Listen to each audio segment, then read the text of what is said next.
Hello, and welcome to the Tea Leaves podcast, where our goal is to bring Asia to you through conversations with the people whose lives and work are shaping the Indo-Pacific region. I'm Rexon Yu, managing partner at the Asia Group. And I'm Sherry-Ann, anchor for Bloomberg TV's Daybreak Asia and Daybreak Australia. Today, we are delighted to be joined by one of the most celebrated journalists to have covered Asia in recent memory, Anna Fifield. Anna was Beijing bureau chief for the Washington Post from 2018 to 2020, before which she covered Japan and the Korean Peninsula as the Post's Tokyo bureau chief from 2014 to 2018. Anna is an authority on North Korean society and politics, having visited the country a dozen times to report on both the Kim regime and the lives of ordinary people. In 2019, Anna published a biography of North Korea's leader entitled The Great Successor, The Divinely Perfect Destiny of Brilliant Comrade Kim Jong-un. Thanks, Sherry. Anna, thank you for joining us. It's terrific to have you. Maybe let's start with Kim Jong-un and North Korea, just because you have this book out. You've spent so much time invested in studying the country, the current leader, Kim Jong-un, having visited a dozen times or more. I thought I'd first ask you just your current take on the North Korean leader, Kim Jong-un, as the administration here in the United States has transitioned. There's been a bit more focus on North Korea's strategy as a key aspect of the Biden administration's foreign policy.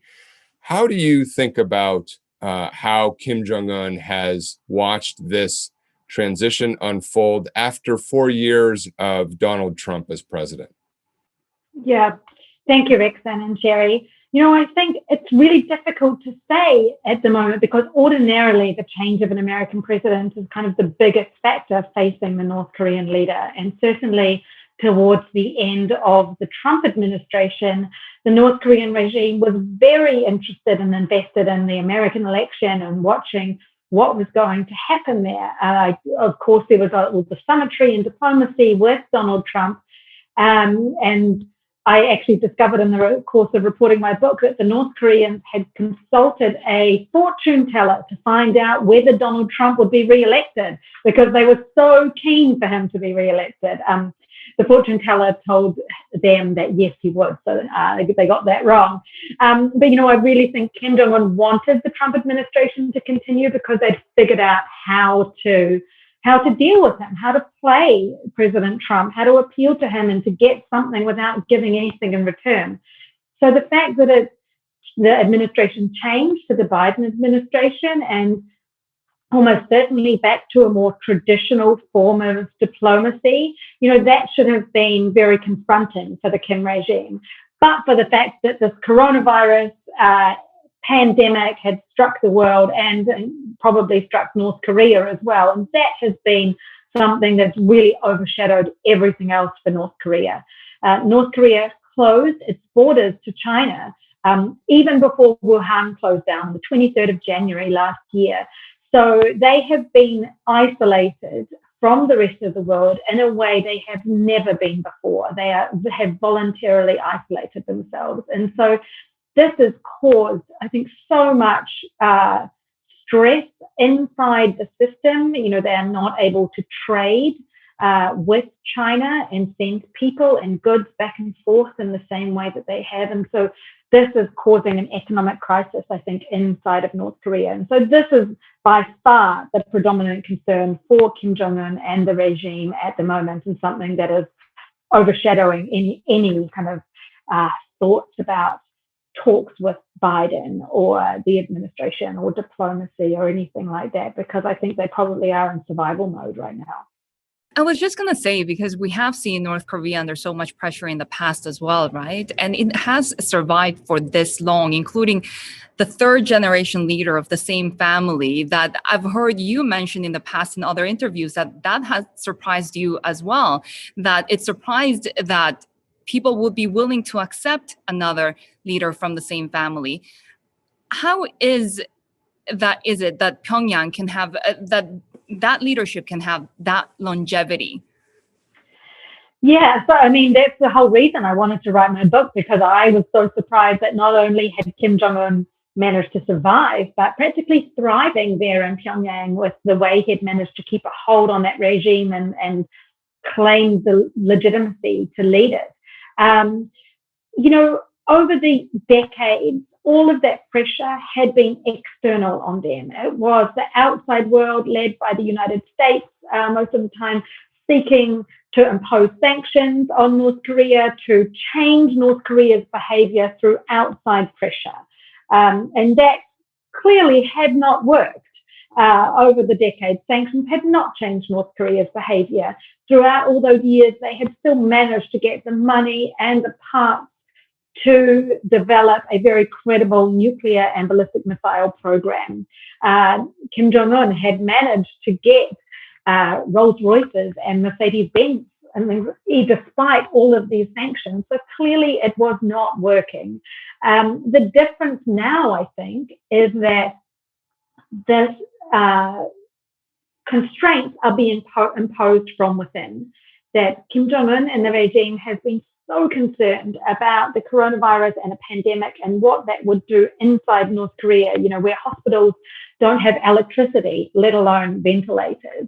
So I think that what they've been doing over the past months and more than a year is deliberately shutting themselves off from the outside world. And so their usual kind of release valves that they have to let off some of that pressure haven't been available to them. So I think that now he is under a lot of strain because he staked his legitimacy on improving life for the average North Korean. And over his first 9 or so years, he was able to say, you will never have to tighten your belts again. Things will get better under me. I mean, he didn't do that because he cared about the North Korean people. He did it because he wanted to say, that life in China and life in South Korea is better than here. But under me, I will close that gap, or at least stop that gap from getting bigger. So that's why he allowed the Jangmadang market, the entrepreneurship, the whole, this kind of nascent private enterprise inside North Korea that allowed the economy to grow a little bit. And that was a big part of the way that Kim Jong-un managed to claim the right to lead North Korea. And now that's gone pretty much, I think, because that entrepreneurship, that trade, that back and forth across the border is not happening. So that, really strikes at the heart of his claim to be leading North Korea to a higher standard of living. So Anna, where does Kim Jong-un go from here? Is it a hope that he can find vaccine from China as a way out? Is there an opportunity for leaders here in the United States or others? What is the path out, do you think, for Kim Jong-un? He makes all the decisions in North Korea. But confronted, as you say, with the kind of challenge that could fundamentally rip apart his country, what does he do? Yeah, I think it's really, really difficult. I mean, the thing that he has in his favor is that the Chinese have been helping him. From the get-go of this outbreak, China was sending PPE and other equipment into China. I think everybody realizes that if the pandemic did properly break out inside North Korea, it would be really devastating in that system. The healthcare system would definitely not be able to deal with that. So, I mean, it's reasonable to assume that North Koreans could be vaccinated with Chinese vaccines. Whether those actually work or prove to be as effective as some of the other ones is a whole other question, of course. But I think we can be reasonably sure that China will be helping North Korea and helping them to survive this. I mean, what I've found really interesting in the past few days, obviously there's been a lot of speculation about Kim Jong-un's sudden weight loss. And then we've been getting these statements, the North Korean concern that he looks so emaciated. I mean, not emaciated by North Korean standards, that's for sure.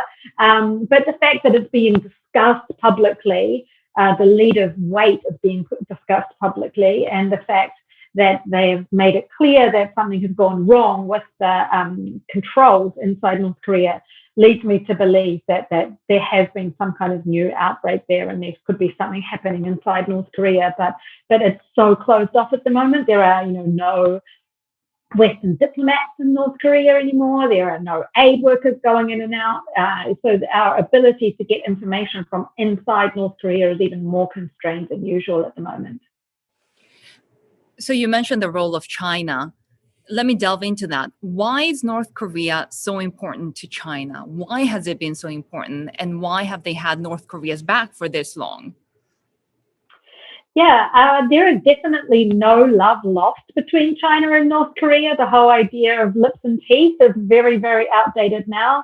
But there's certainly no love lost whatsoever between Xi Jinping and Kim Jong-un. Kim Jong-un, once he came into office, I guess, he did not do any of the things that his grandfather and father had done. He did not go to Beijing and, bow down at the emperor's feet and all these kinds of things that a little brother is expected to do of their patron in this kind of situation.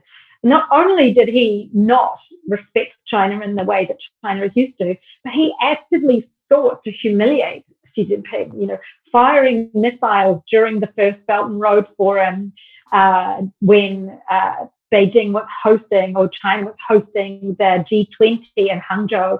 These were things that were deliberately meant to embarrass the Chinese leadership.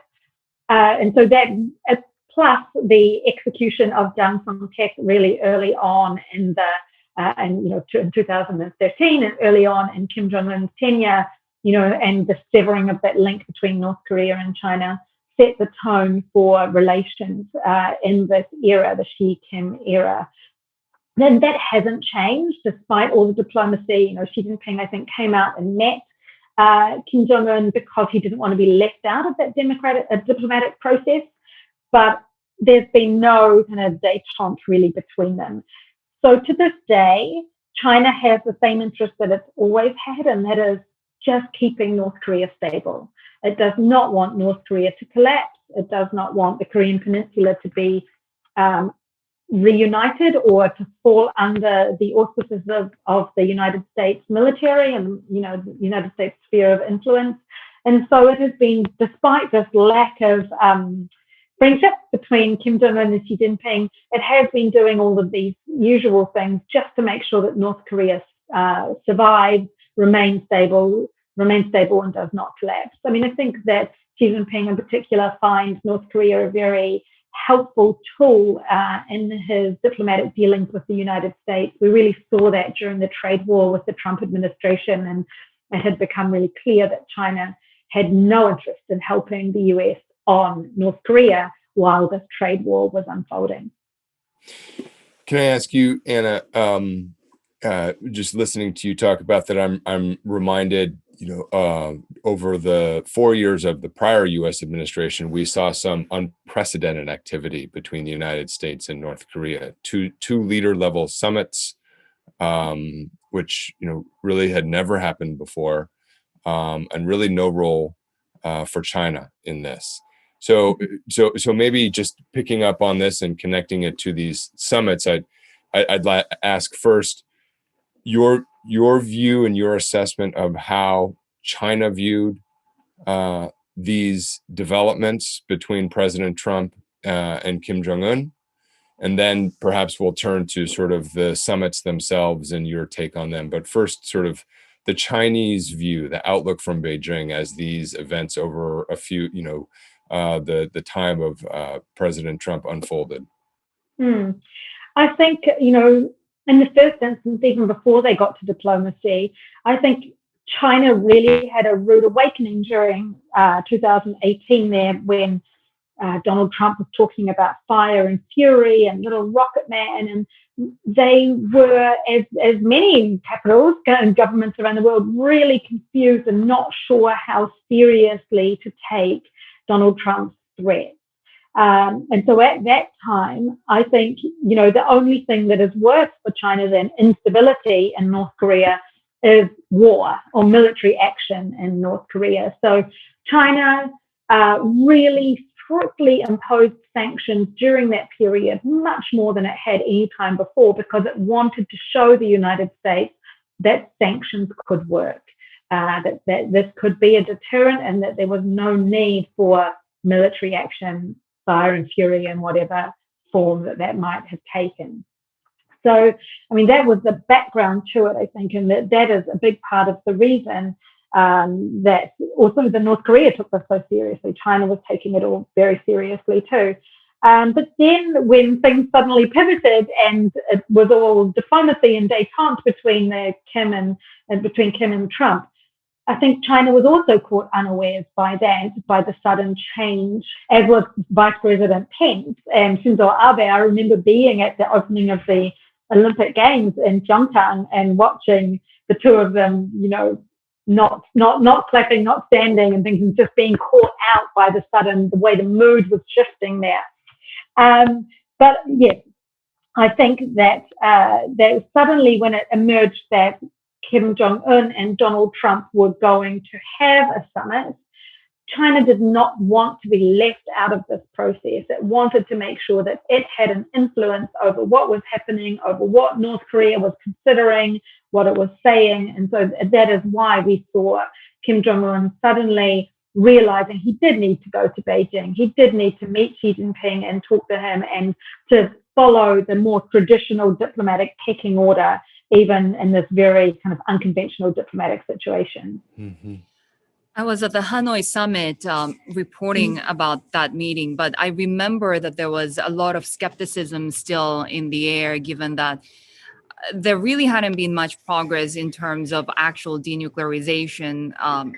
And there was a lot of criticism as well that you're giving a brutal regime sort of unwarranted legitimacy by continuing to meet with the North Korean dictator. What do you make of those summits? What was the takeaway? Yeah, I get that about giving him legitimacy, and certainly that's exactly what he wanted. His brag book photo album was looking pretty good after all those meetings with Vladimir Putin, Moon Jae-in, everybody he met during the course of that year or so. But still, I actually thought it was a really good step. I was actually a little bit optimistic about it at the time. And I of course, it's not traditional diplomacy. Of course, a summit should be the end result of a diplomatic process, a reward, and things. But the reason I felt optimistic a little bit was because decades of the old way of sanctions, of nuclear negotiations had not worked. They had not changed North Korea's calculations on any of this. And so the fact that the two countries had unconventional leaders, Donald Trump was a very unconventional American president, but by the same token, Kim Jong-un is very different from his father. He is much more audacious and kind of outgoing, I guess, risk-taking than his father certainly ever was. And so I thought that maybe there is an opportunity there for the two of them to break through whatever had been blocking progress for the previous few decades. I mean, obviously, I turned out to be wrong, and that optimism was entirely misplaced. But I did think it was worth giving it a go and to test whether this could lead to something because what do we have to lose? The old way was not working.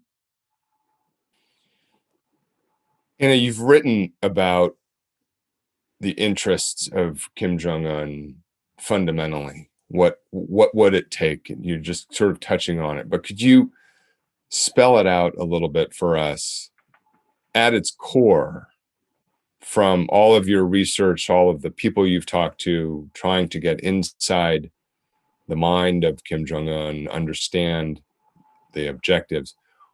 What is it that he fundamentally is looking for out of a lasting, comprehensive agreement with the United States? This is all about him staying in power and his family staying in power in North Korea. This is his single motivating factor, and everything he does is geared around this. So the summits with the United States were about some kind of economic aid improvement, a peace treaty, the end of the Korean War, the removal of troops from the southern half of the peninsula, the reduction of that threat towards him. I mean, the things that he has done internally, like allowing private markets to grow and flourish, is not about his tender loving care for the North Korean people. It's about him being able to say, your standard of living has improved because of me. Never mind that it's all by their own hard work and their own entrepreneurship that they've done that. By the same token, the nuclear program is about him both developing this very credible deterrent to stave off any kind of American action, but also about generating some national pride within North Korea. And I think this is often overlooked, the fact that it is a real source of pride amongst North Korean people. North Korean people know now, like every defector that I have interviewed has watched a South Korean drama or a Chinese action film and things. They know that the outside world is a richer and freer place. And so they know that North Korea is backwards at so many things. And it's a real source of pride that they have been able to be at the forefront of something very difficult. And especially that they managed to develop a nuclear weapon when Japan and South Korea have not. That they are ahead of their two rivals in this sphere. And it really stuck with me that there was a university student. He was studying science inside North Korea, and he escaped because he was so disaffected with this regime, so disgusted with it.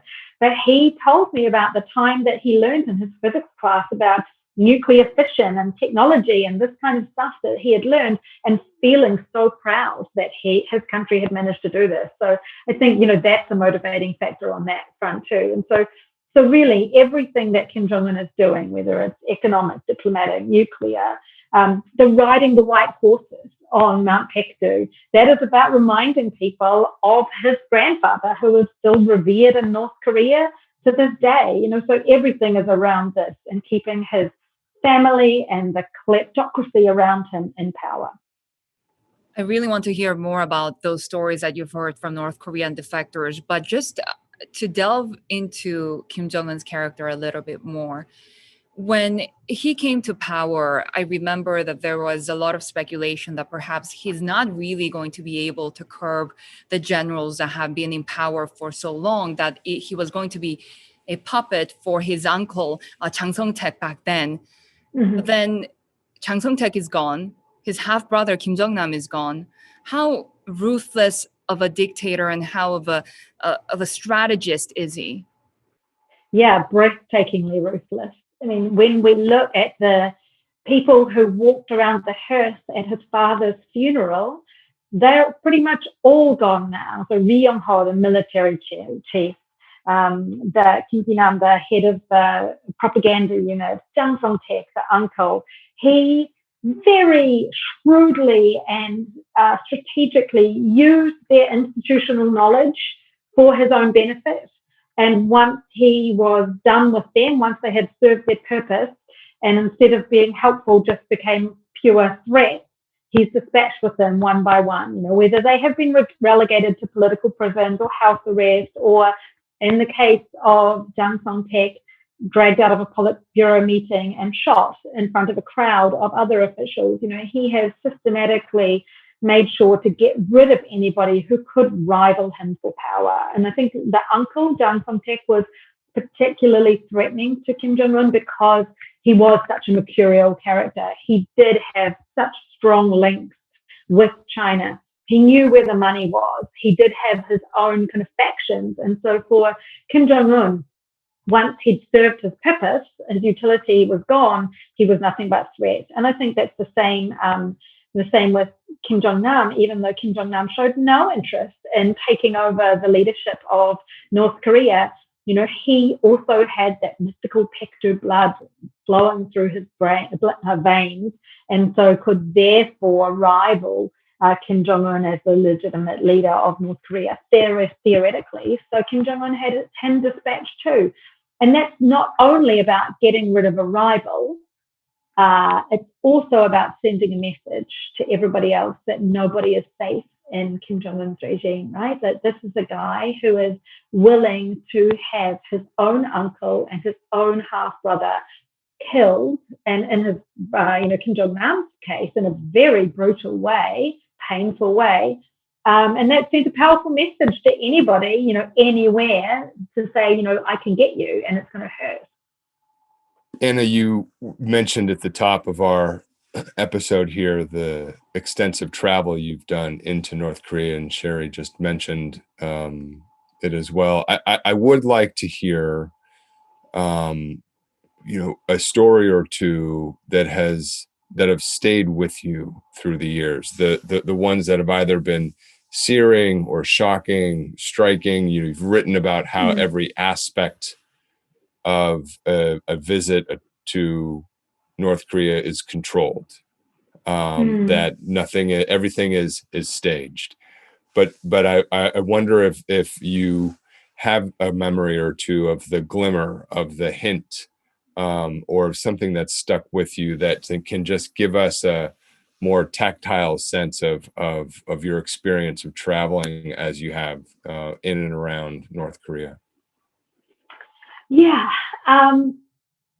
it's tricky because obviously I think as a reporter, it's really important to go to North Korea and to see it with my own eyes. And you can get little glimmers and insights, even in that highly choreographed environment. And I did try to go as much as I could. And I did see changes over the 11 years that I was visiting North Korea. But weirdly, or maybe not weirdly, the most searing insight came from people I'd met outside, because all of the people who had escaped from the system who I met in China, in Laos, in Thailand, I met families who'd left North Korea 11 days before, and things when I'd meet them on the border of Laos or Thailand or wherever they'd crossed, and hearing their stories. I think the stories never get any easier, no matter how many people I've heard say similar things about North Korea, just the kind of level of deprivation. I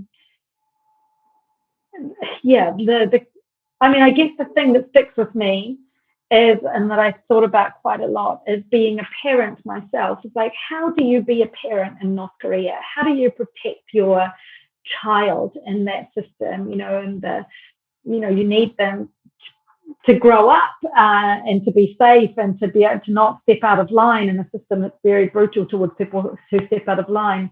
But also I would be wanting to let them know that it wasn't real, I guess.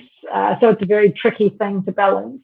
I think the thing that really stuck with me from going into North Korea, of course I knew it's very poor, very deprived. Even in Pyongyang, you see really long lines of people waiting for buses that never come, and people walking with huge sacks on their backs. Even in Pyongyang, Pyonghatan, as it's sometimes called, because it has flourished so much under Kim Jong-un, there are still people there who need to, who are cleaning the toilets in the foreign ministry or whatever. They're not all like government apparatchiks at the top level.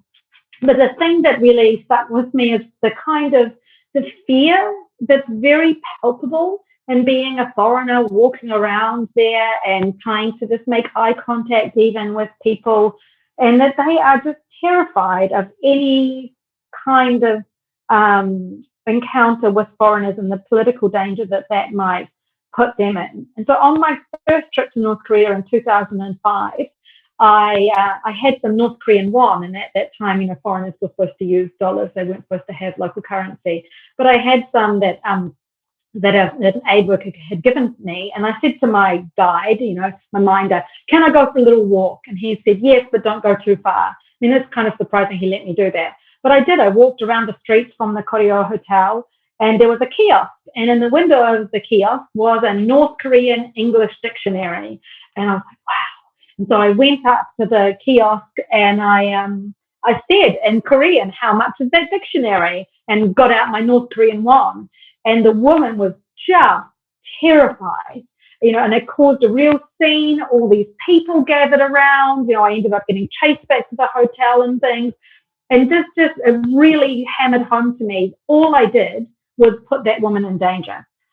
She, I'm sure, had to go through some kind of self-criticism session, or she would have been hauled in to ask what she talked to me about and things like that. And so it's very strange as a reporter, but basically from then on, I tried not to talk to people. I didn't try to talk to people in North Korea because I knew all I would do was endanger them and that I wouldn't actually get anything useful out of them. Nobody's ever going to confess to me that they don't believe in Kim Jong-un, right? So all of that really insightful reporting about how North Koreans think and survive all came from outside of North Korea. That to me is so fascinating because I remember covering North Korean issues over a decade ago. And I covered the six-party nuclear talks, the last two before they completely disappeared. But I remember hearing these stories from South Korean diplomats who had interacted with North Korean officials and how it was a whole different story there where once they are sort of in an informal setting, South Korean diplomats would tell me that, they would be asked, oh, you're wearing a nice watch or something. And that would be sort of a signal that they would want that watch. But that was some of the stories that I heard just from the official level, I guess. But to hear about that fear in just ordinary citizens living in North Korea is really, really shocking.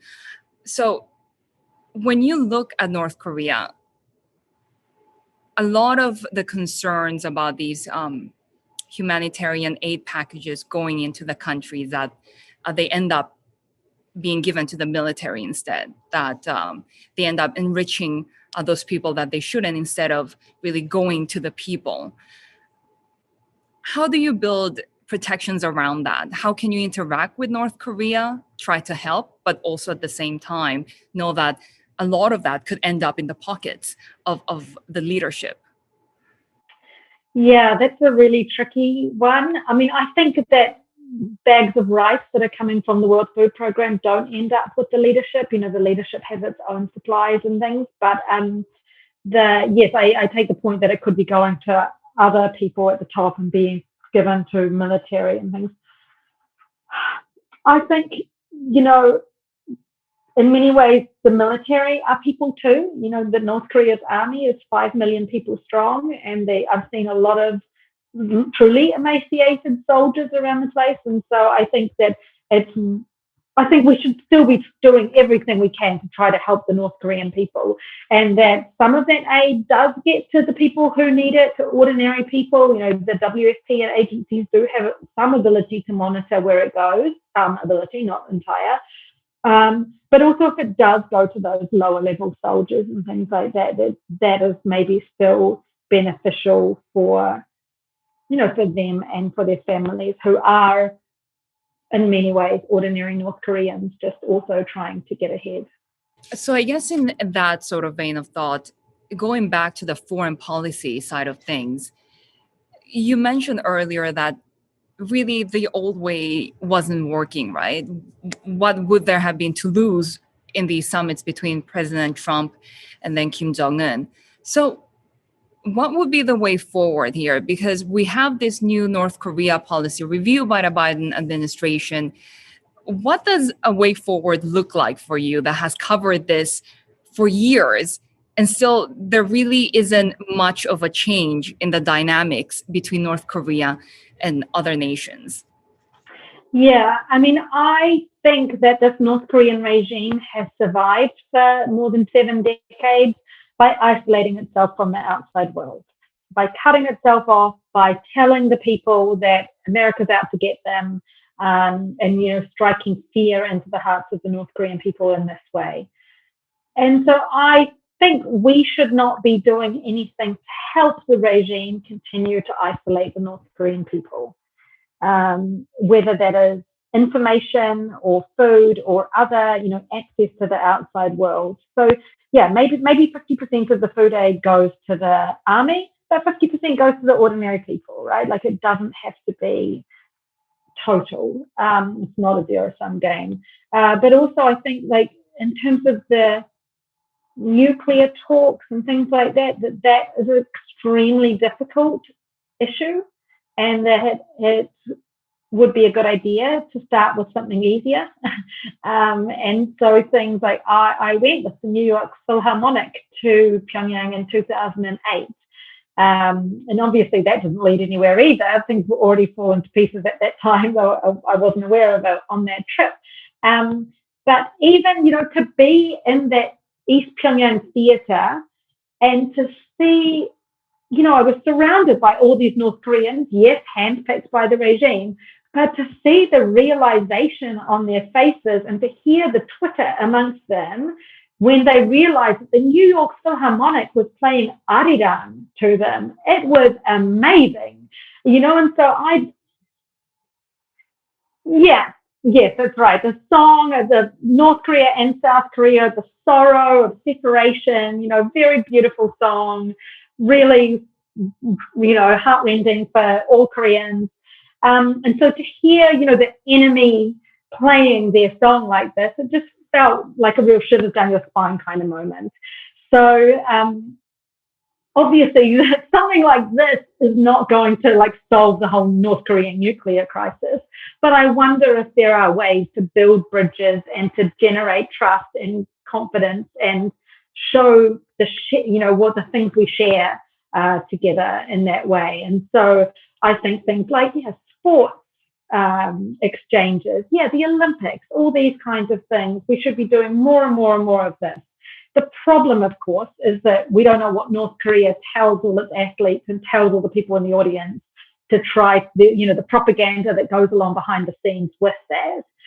But I think exposing them to the outside world as much as possible could be really beneficial to ordinary North Korean people, and that hopefully would pave the groundwork for more substantive discussions on more difficult issues.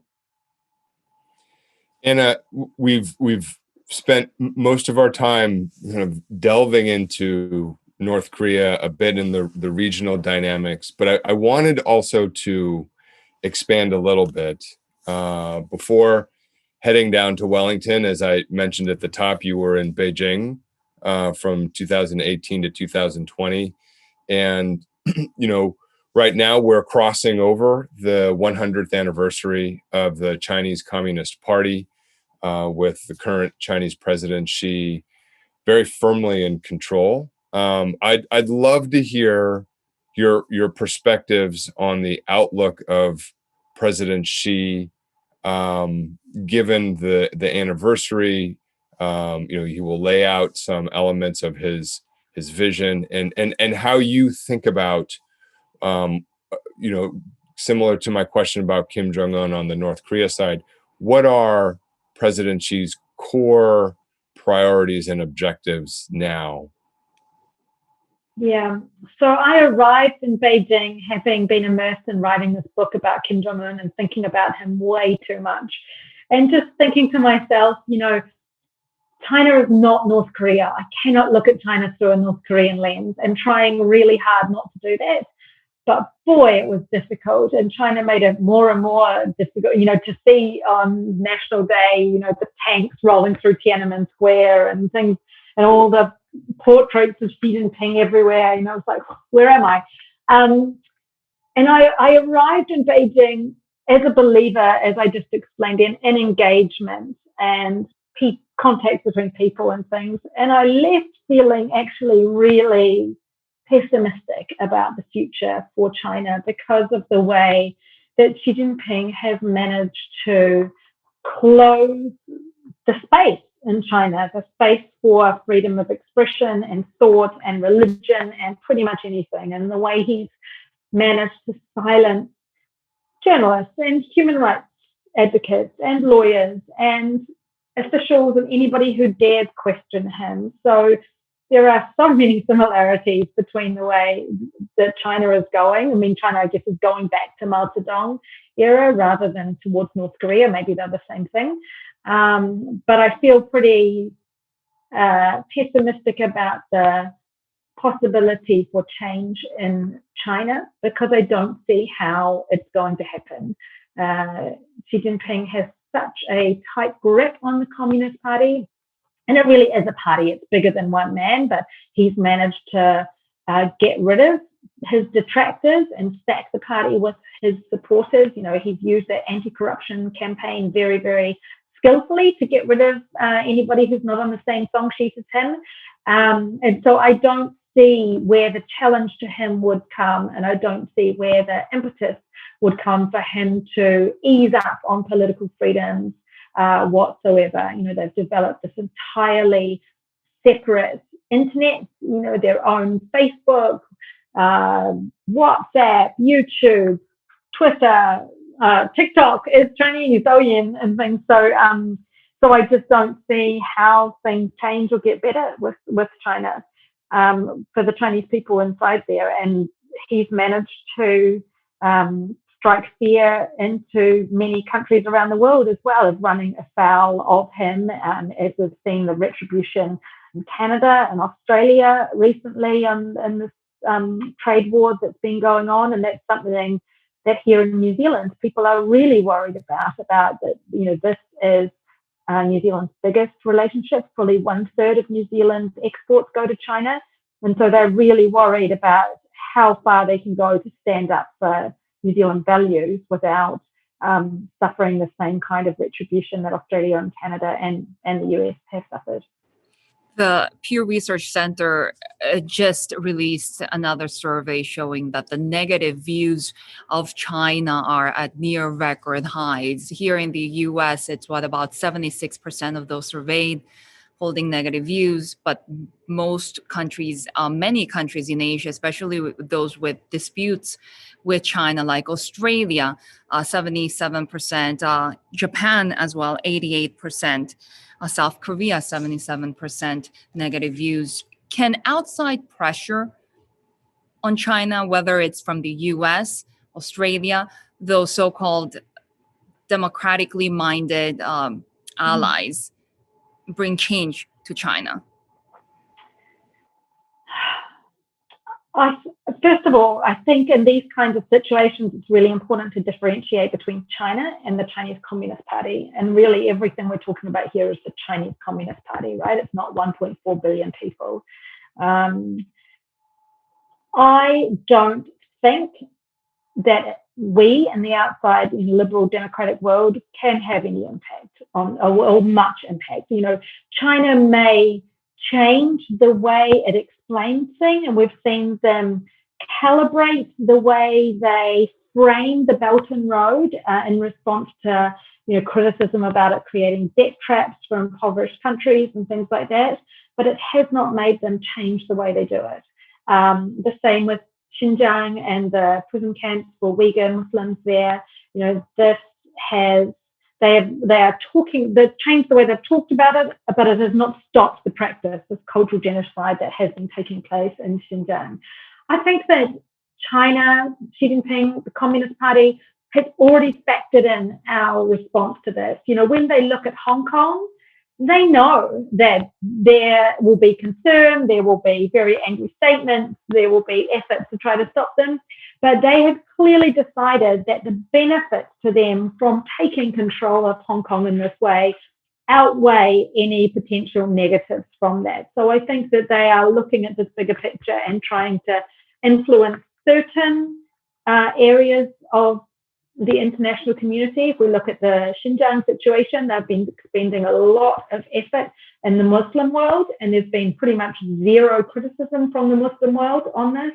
So they're picking their battles and just carrying on with what they want to do regardless.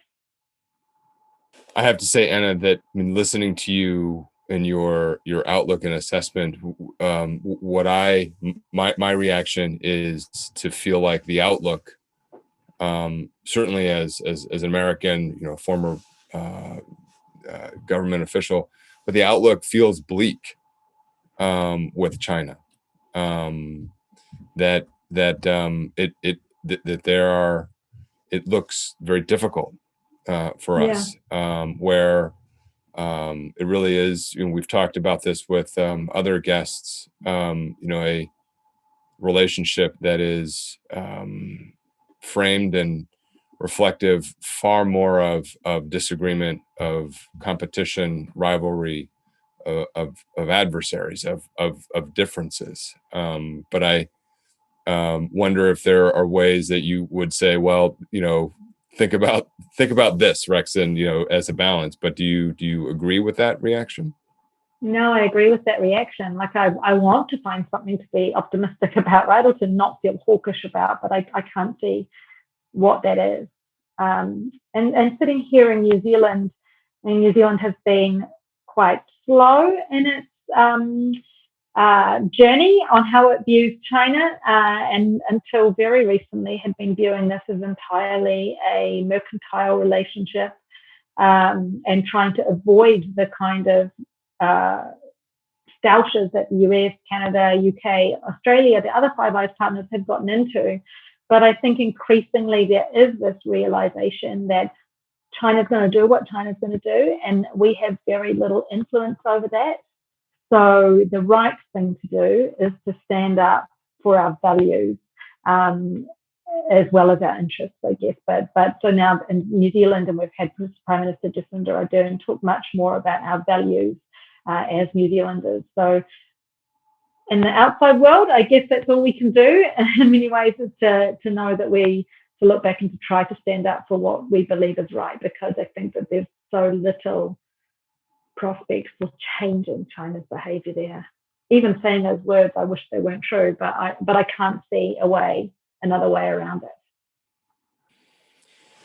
And I feel like we could extend this for another 45 minutes, and maybe we'll be able to do a part 2 with you at some point in the future, to explore this and other topics from your just incredible background and knowledge across the region. But I do want to thank you very much for joining us today. It's been fascinating to hear your insights, and very grateful for it. Well, thank you so much. I've been a listener from the get-go with this podcast, so I'm really delighted and honored to be on here. Anna, thank you so much for joining us. Thank you to also our listeners. Please be sure to rate us on Apple Podcasts, Spotify, Stitcher, or wherever you get your podcasts. You can also access the full video of our conversation at theasiagroup.com. We'll see you next time on Tea Leaves.